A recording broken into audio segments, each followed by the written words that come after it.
Rajono taryba patvirtino Ukmergės garbės piliečio vardo suteikimo nuostatus ir atmintinų vietų bei žymių žmonių įamžinimo nuostatus. Kodėl tie nuostatai atsirado? Kodėl?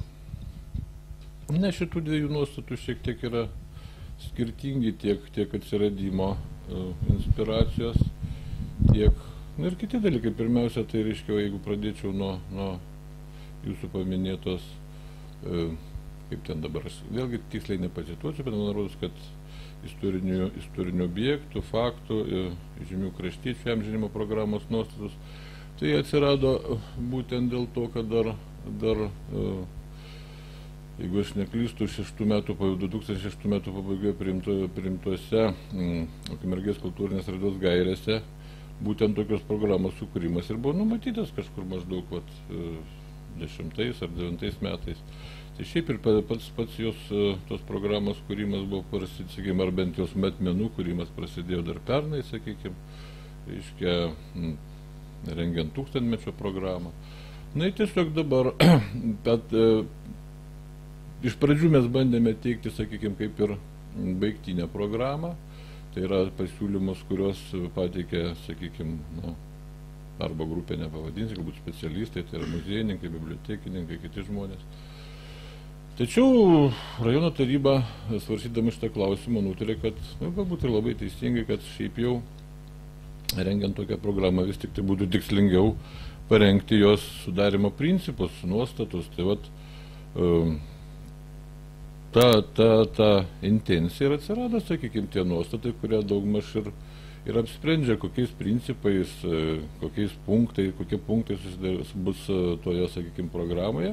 Ir aš dabar tikiuosi, kai jau nuostatai yra patvirtinti, tai po biškutį galbūt vėl tie patys žmonės, sakykime, kreipiantis, jau vadovaujantis nuostatas, kreipiantis į visuomenę ir bus sudaryta programa ir vėlgi teikiamas tarybos svarstymai. O dėl tos, sakykime, garbės piliečio vardo suteikimo, tai, sakykime, šiuo atveju iniciatoriai yra tikrai tarybos nariai, kadangi būtent minint, svarstant šitą jau mano anksčiau minėtą, jeigu labai trumpai pavadinus memorialinę tą programą, tai ir buvo pasiūlyta, kad, sakykime, pasižiūrėti, kaip yra sprendžiami tie tokie įamžinimo, pagerbimo kažkokie asmenų problemos, kaip yra sprendžiamas būtent per garbės piliečių vardų suteikimą tą prizmę. Na, natūralu, kad teko ten, sakykime, pasiieškoti daug internete, nes ne vienas rajonas, ne vienas miestas tas garbės piliečio vardą turi. Na ir tiesiog pasižiūrėjom, kas tinka, sakykime, mūsų rajonui ir kažką panašaus turėsim dabar, nes šiaip ar taip jau iš tikrųjų mes ganėtinai senai galvojam, kad toks kažkoks tai asmens ar asmenų pagerbimas, kažkokio tai vardo suteikimas, būtent kažkokios šventės metu, o konkrečiai pagal tos nuostatus tai bus greičiausiai miesto šventės metu, iš tikrųjų yra reikalingas ir tam pačiam žmogui, ir miestelėnam išryškinti kažkokį tai, sakykime, jų bendruomenės narį. Na ir pačiai tai šventė, kaip papildomas gražus akcentas. Tai yra lik ir sena idėja, bet gimė savotiškai ekspromtu ir turbūt labai gerai, kad gimė. Bet už ką, pavyzdžiui, garbės piliečio vardas gali būti teikiamas? Arba kam? Na, formuluotė, kiek aš atsimenu, yra labai paprasta. Už išskirtinius nuopelnus ir pastangas, sakykime, įvairiose, ten, sakykime, kultūros, ekonomikos, švietimo ir kitose srityse, tai vėlgi galbūt šita formuluotė yra pakankamai plati, pakankamai subjektyvi, bet, nesinorėjo kažkaip tai to dalyko susiaurinti iki kažkokių labai didelių konkretybių. Antra vertus, kad tų konkretybių kažkokių dėja man ir nepavyko rasti visuose, sakykime, 14 kitų miestų ir rajonų garbės piliečių nuostatose. Visur ta formuluotė yra pakankamai abstrakti, pakankamai subjektyvi, bet, Aš manau, kad jeigu, sakykime, kaimynai išsprendžia tą problemą, manau, kad ir mes išspręsim, jau lab, kad tai nebus kažkokio vieno žmogaus nuomonė, tai yra pagal nuostatus, kiek aš tam dabar atsimenu, yra ar 15 žmonių komisija, vėlgi iš pačių įvairiausių, vadinkim, įstaigų ir sričių. Ir galbūt tikrai įsidiskutavę, apsvarstę 14 kandidatūrų, išrinks tikrai tą, kuris yra vertas to garbės piliečio vardo. O kas gali siūlyti tiek garbės piliečio vardą, tiek atmintinos vietos įamžinimą? Ar ne? Atrodo, kad siūlymas yra tikrai, jeigu aš dabar atsimenu, tai praktiškai viskas sutilpa į vieną formuluotę, tai yra juridiniai ir fiziniai asmenys, tai reiškia praktiškai gali ir įstaigos, ir organizacijos, ir pavieniai asmenys. Ta prasme, kad teikti gali, tai teikimo tas, sakykime, jau laukas yra pats plačiausias. Bet ar nebus taip, kad, tarkim, visuomenės organizacijos ar žmonės užvers komisiją pasiūlymais? Gali būti, bet, tai reikia to džiaugtis, sakykime, reiškia, iš tikrųjų žmonės mato pakankamai šalia savęs gerbtinų žmonių. Tai vėlgi aš manau, kad jeigu bus atsirenkama iš kuo platesnio, sakykime, skaičių žmonių, tai nuo to galbūt, sakykime, ta garbė iš tikrųjų pakils, nes, ar iš tikrųjų labai net ir tam pačiam, sakykime, išrinktajam, jeigu kalbant apie garbės piliečius, yra didelis džiaugsmas, jeigu bus renkamas iš vieno kandidato, vis tiek pasąmonė kažkoks toks bus galbūt nemalonus jausmas. Prieš 14 metų buvo tokia, tarkim, mada, kada buvo kabinamas lentos atmintinos ir panašiai, faktiškai turbūt niekam nesprendžia. Nedaro tvarkos, ta prasme.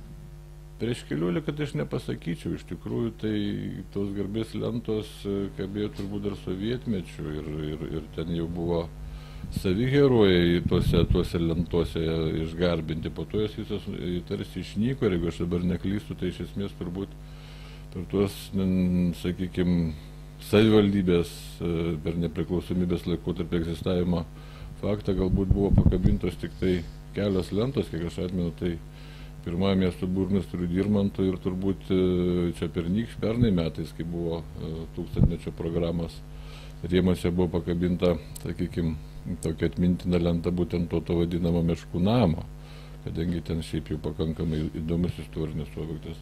Tiesa, dar vėlgi čia turbūt jau parodas visuomenės iniciatyva buvo ant namo, kuriame gyveno šlaitas.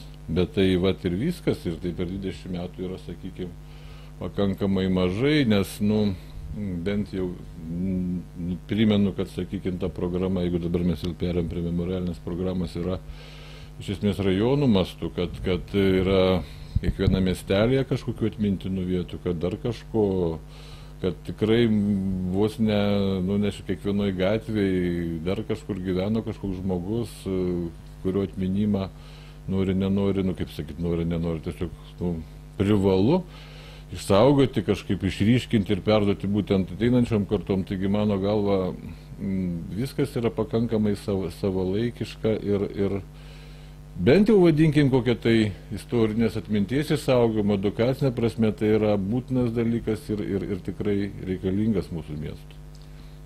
O kas vertins siūlomas kandidatūras?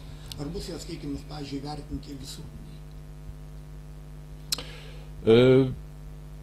Nežinau, aš dabar tiksliai neatsimenu visų ten tų faktų, man rodos, kad visuomenė vertinti nėra numatyta. Iš esmės spręs